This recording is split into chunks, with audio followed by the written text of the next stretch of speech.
Cancer एक ऐसी बीमारी है जिसका नाम सुनते ही मन में सवालों का तूफान आ जाता है, डर पैदा हो जाता है। लेकिन अब इस डर से आपको डरने की जरूरत नहीं है, क्योंकि कैंसर को लेकर जितने भी आपके मन में सवाल हैं, आज उन सारे सवालों का जवाब हम आपको दिलाएंगे। उस शख्स से दिलाएंगे जिसने 10 बाय 10 की एक छोटी सी क्लिनिक से 20 साल पहले शुरुआत की थी और आज उसके 20 सेंटर हैं, 3 अस्पताल उसके हैं, 18 से 20 साल का एक्सपीरियंस उसके पास है, जिसने कैंसर को लेकर तमाम नए नए तरह के प्रयोग किए हैं और देश दुनिया में तमाम लोगों की जिंदगियां बचाई हैं। तो कैंसर से डरिए मत, आज हमारे साथ उस यात्रा पर चलिए जो न सिर्फ आपको जानकारी देगी बल्कि आपकी हिम्मत, आपके हौसले को बढ़ाएगी और जितने भी आपके मन में कैंसर को लेकर मिथ हैं, सवाल हैं, डर हैं, खौफ है, उन सबका जवाब भी दे जाएगी।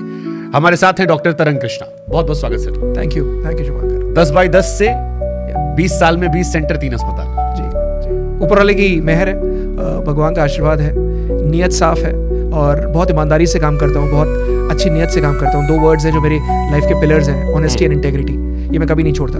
और शायद यही रीज़न है कि भगवान जब देखता है ईमानदारी, भगवान जब इंटेग्रिटी देखता है तो आई थिंक वो हमेशा उसको ग्रो कराता है, वो हमेशा फिर फैलाता है। और शायद यही रीज़न है कि जिस मरीज़ को हम ट्रीट करते हैं, जिसको डॉक्टर्स जवाब दे चुके होते हैं, शुभांकर मेरे पास तो ऐसे ऐसे मरीज़ आए हैं जिसमें डॉक्टर्स ने कह दिया था कि इसको घर ले जाओ, सेवा करो, कुछ नहीं हो सकता, हिंदू फैमिली के हिसाब से बोल दिया कि गायदान कर चुके हैं। ऐसे ऐसे मरीज़ मेरे यहाँ 7-7 साल से जिंदा है, ऐसे ऐसे मरीज़ 8-8 साल के जिंदा है। तो सोचो, जिसमें एक मरीज़ जिसको लोगों ने जवाब दे दिया, डॉक्टरों ने जवाब दे दिया कि ये नहीं बचेगा, अगर उसको आपने बचा लिया तो वो अकेला मरीज़ नहीं बचा, उसका पूरा परिवार बचा, तो वो मरीज़ की दुआएं लगेंगी ना, तो वो दुआएं ही मिलती हैं और शायद इन ब्लेसिंग्स की वजह से ग्रो कर रहे हैं। अगर आप आज इतने अच्छे पॉडकास्टर हो, आज आप इतना ग्रो कर रहे हो, इतनी अमेजिंग टीम है, इतनी बड़ी टीम है, तो शायद ये आपकी ब्लेसिंग्स ही है ना जिसकी वजह से आप ग्रो कर रहे हो। अच्छे काम को हमेशा अगर ब्लेसिंग सपोर्ट करें, there is no looking back, आप कभी नहीं रुकोगे। मेरे को सर आप एक बात बताओ, दुनिया में कोई बहुत सारी बीमारियां हैं जी, अलग अलग बीमारियां, हालांकि सारी बीमारियां जो हैं वो डराती हैं जी।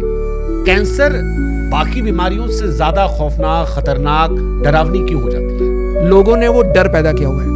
कैंसर मतलब डेथ, कैंसर मतलब मौत, उसका पर्याय बना दिया मृत्यु का, कि कैंसर मतलब मरना निश्चित है।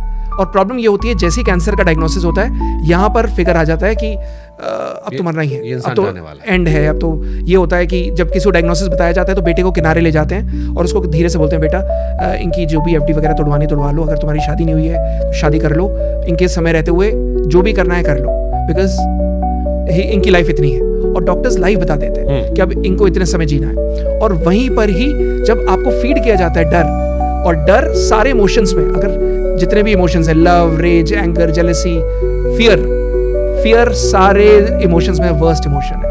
तो अगर आप वर्स्ट इमोशन के साथ सोच रहे हो तो डिसीजन आप सही नहीं लोगे। सो यहाँ से शुरुआत होती है। और कभी भी कैंसर में अगर आप ट्रीटमेंट के लिए भी जाओगे तो जब फियर इमोशन आपके साथ है तो जो डिसीजन होगा वो गलत होगा, जो आउटकम होगा वो गलत होगा, बिकॉज सोच अगर नकारात्मक हो तो रिजल्ट नकारात्मक आता है। तो आपने तो शुरुआत ही नकारात्मक तरीके से करी, अरे मैं तो नहीं बचूंगा, तो जब नहीं बचूंगा तो फिर आउटकम भी वही है ना।